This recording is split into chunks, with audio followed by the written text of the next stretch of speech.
Pero quiero proponerle de manera muy breve y dejarlos ahí prendido para que cada uno de ustedes, una de ustedes, después si quiere retomarlos, lo retome y haga con ellos lo que quiera o lo que pueda, otros sentidos de la igualdad, que me parecen que nos ayudan a pensar las diferencias en la educación y en la escuela. Dijimos, distintos caminos, otro sentido vinculado a la idea de diferir, otro sentido vinculado a algo que cotidianamente nosotros utilizamos en el lenguaje y en la relación con los otros. ¿Cuántas veces cuando yo no me pongo de acuerdo con otro, con alguien cercano, muy cercano, pareja, compañero, hijos, familiares, amigos, vecinos, cuando no hay acuerdo, uno suele expresarlo de esta manera: yo con vos tengo diferencias. ¿Qué es lo que expresa esa idea? Diferencias como desacuerdo, como desaveniencia y por lo tanto también como discusión. O sea, las diferencias complejizan nuestro laburo. A ver, las diferencias y dar lugar a las diferencias nos traen más problemas. Es así. Y no hay manera de evitarlo. Salvo que uno se transforme rápidamente en autoritario y decrete la eliminación de las diferencias, y acá se hace lo que yo digo, y las cosas son así y no pueden ser de otra manera. Ahora, en un proceso de construcción democrática esto no debería tener lugar. Entonces digo, pensar las diferencias como desacuerdo, como desaveniencia, como dificultad para consensuar, es central para pensar la inclusión de pibes. Y pongo un ejemplo, en proyectos o procesos de integración escolar de alumnos con discapacidad, no existen los acuerdos fáciles. No. Hay discusiones, hay desacuerdos, hay desavenencias. Y lo tomo como ejemplo porque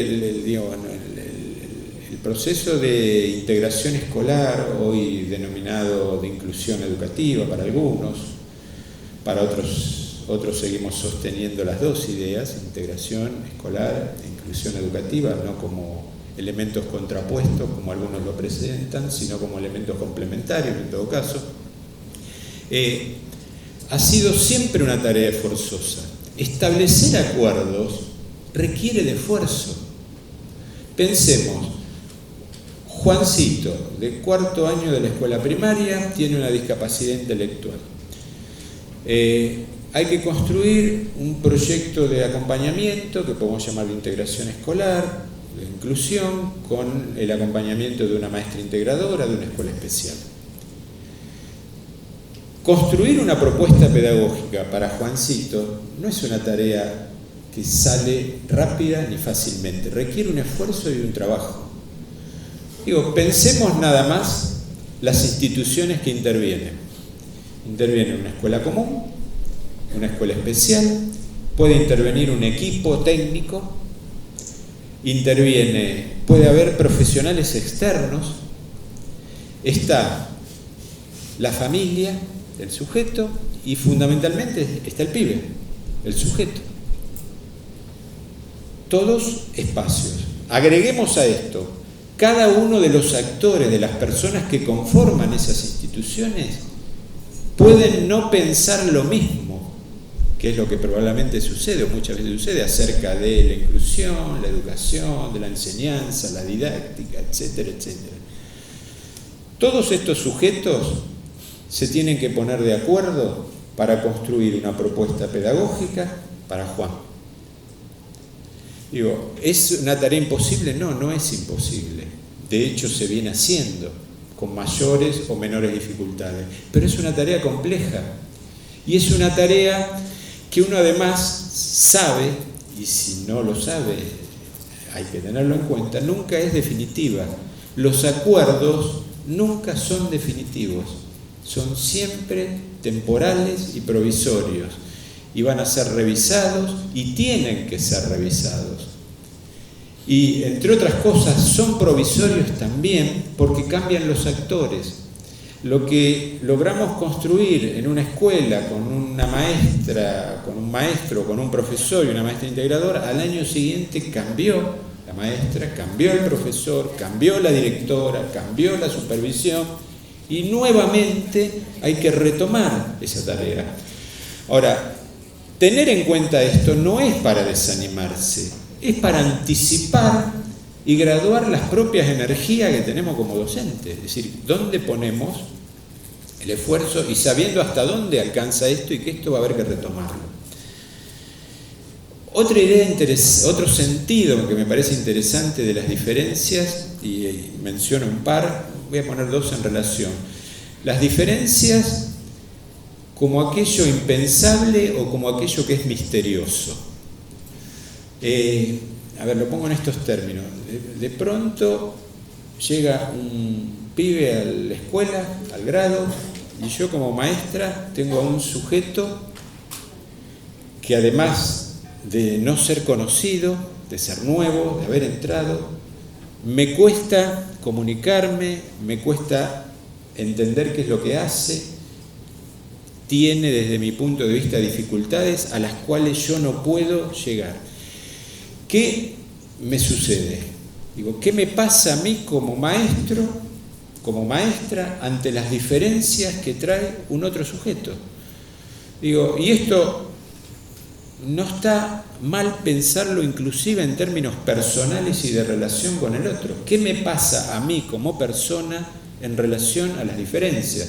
Y si quiero ponerlo puntualmente en relación a la discapacidad, ¿qué me pasa a mí como persona cuando tengo un alumno con una discapacidad intelectual, visual, auditiva, motriz o la que fuera? Digo, en términos de relación esto produce algo. Digo, y en esa relación y en esa construcción, algunas veces probablemente nos haya pasado con algún pibe con el cual intentamos realizar distintas propuestas o desarrollar distintas propuestas educativas, llegar a un punto donde digo, yo con este pibe no sé qué hacer. Probé cosas, pero no sé qué hacer. Digo, ese sujeto, digo, y en términos de lo impensable y de lo misterioso, queda corrido del campo conocido. Es decir, cada uno de nosotros, como trabajador, como docente, tiene un marco referencial, tiene un conjunto de conocimientos pedagógicos, didácticos, psicológicos, sociológicos, antropológicos, etcétera, etcétera, etcétera. Desde ese marco que cada uno de nosotros tiene, leemos, analizamos, entendemos la realidad. Digo, cuando un sujeto queda corrido de mi campo de lo conocido, digo, ese es la definición, me parece, vinculada o a esta idea de pensar lo diferente como aquello que es misterioso e impensable. Ahora, cuando esto sucede, nos pone en contradicción con algunos mandatos históricos que tenemos los docentes, que es, a ver, si somos maestros tenemos que saber, para eso estamos, no solo lo pensamos a veces algunos de nosotros, sino que lo piensan también los padres de nuestros pibes. Si no lo sabe usted, maestro, entonces, ahora, el reconocimiento de lo que uno no sabe es central, y esto lo pone en evidencia lo impensable o lo misterioso. Ahora, con otro problema también, y esto por ahí más cotidiano con las compañeras y compañeros de educación especial. Existe históricamente, y no solo en educación, sino en todo el campo social, la necesidad de ponerle nombre a las cosas. Y cuando no le podemos poner nombre a algo, estamos en un problema. Digamos, hay algo que molesta. Las cosas tienen que tener nombre. Y en relación a las situaciones de discapacidad, ha habido una construcción histórica de ponerle nombre a los diagnósticos, a los síndromes, a las enfermedades, etcétera, etcétera. Ahora, esa necesidad de poner nombre ha sido un obstáculo muchas veces. Ha sido un obstáculo para la relación pedagógica con el sujeto. el riesgo de poner nombre a las situaciones, llamémoslo en estos términos, a las situaciones de discapacidad de un sujeto, el riesgo histórico y la pelea histórica y la discusión que sigue estando presente es cómo hacer para que el sujeto no quede atrapado en ese nombre que se le puso. Digo, trastornos emocionales severos, por ejemplo. Trastornos del espectro autista, por ejemplo. Con otro problema. A diferentes sujetos le ponemos el mismo nombre, suponiendo que en cada uno de ellos ese nombre actúa de la misma manera. Y esto no es lo que sucede. A ver, si uno supusiera que esto es así, ya ahí renunciamos a pensar las diferencias. No solo las diferencias entre los sujetos tengan o no tengan discapacidad, sino las diferencias que existen en los sujetos que portan un mismo diagnóstico. Por ejemplo, pibes con síndrome de Down, ¿no? Costó mucho tiempo desarmar el imaginario respecto al diagnóstico del síndrome de Down. Digo, y esto no estoy hablando de la educación en general, estoy hablando de la educación especial.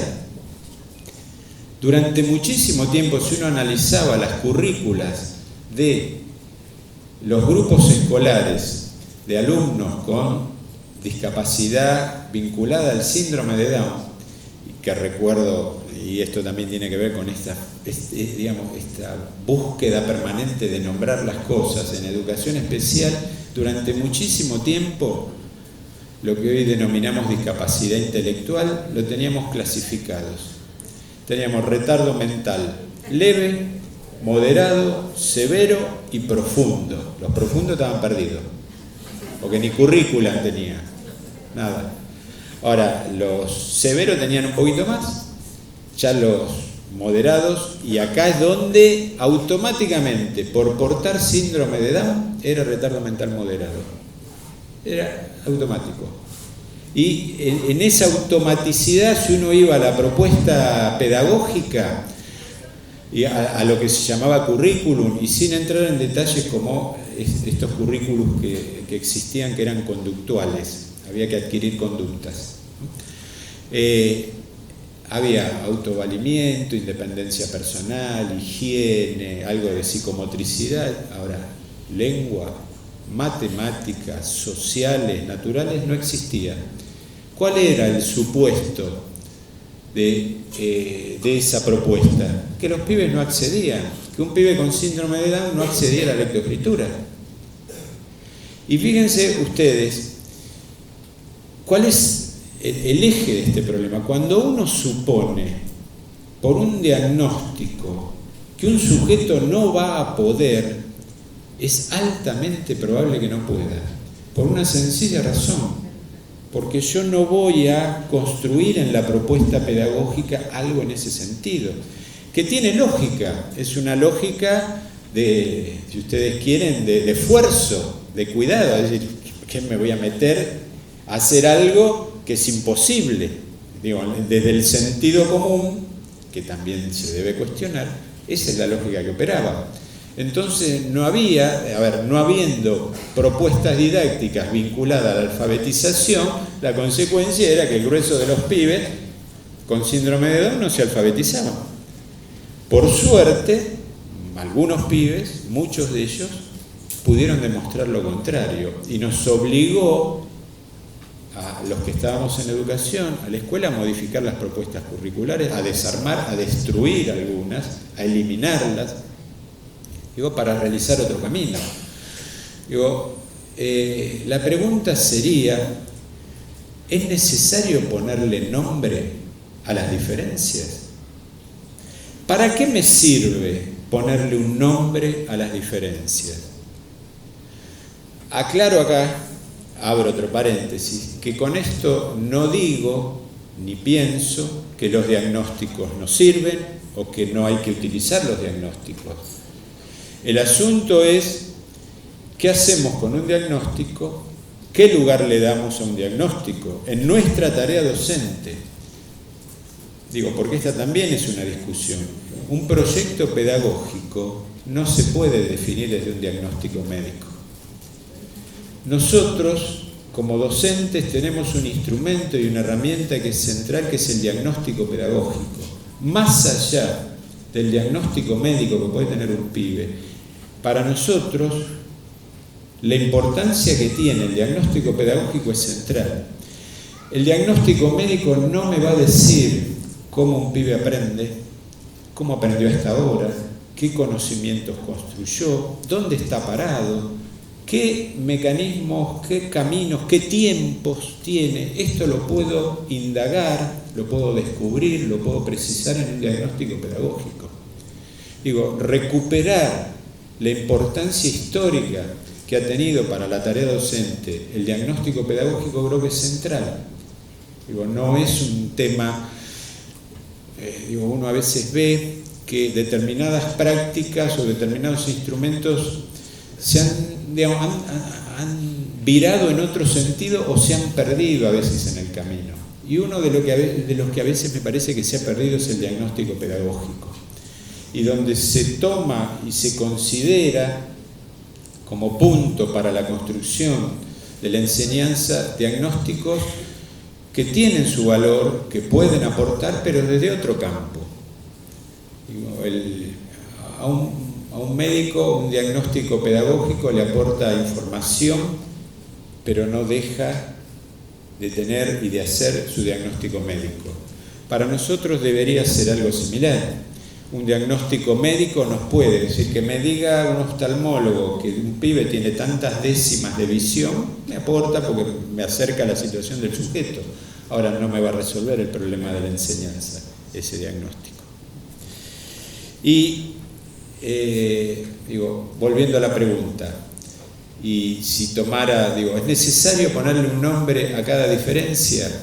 Si tomara lo que dijo hace unos cuantos años atrás Franco Basaglia, un psiquiatra italiano, que fue el que inició el proceso de desmanicomialización en Italia. Ustedes saben, sobre todo en el norte de Italia, hace muchos años se cerraron los manicomios. Nosotros acá en el país deberíamos haberlo cerrado porque hay una ley que ya tiene 10 años, pero todavía estamos en tránsito. Y se construyó otra propuesta en la relación, en ese caso y en aquel contexto histórico, década del 70, se hablaba de enfermos mentales. Construir otra lógica de trabajo con los enfermos mentales. Y Franco Basaglia dice, no hay que ponerle nombre a las diferencias. Él es sumamente crítico con la acción que a veces los diagnósticos operan sobre los mismos sujetos, dejándolos encerrados y atrapados en su propio diagnóstico. Y un sujeto queda atrapado en su diagnóstico cuando lo que este diagnóstico dice que puede suceder, termina sucediendo porque todo se construye para que eso suceda. Entonces, tomarlo, darle su lugar, darle su importancia, inclusive verlo como la fotografía en un momento de la vida del sujeto, que este ha sido otro problema en la educación. Los pibes a veces son evaluados en un momento de su vida, por ejemplo al ingreso a la escuela, se le toman sin entrar en discusión acerca de la utilidad o no de una prueba psicométrica, por ejemplo de inteligencia, era evaluado y 5 años después seguías con la misma evaluación, como que no había transcurrido vida, ni tiempo, ni escuela, ni educación, ni experiencia. Estas cosas me parece que es necesario revisarlas.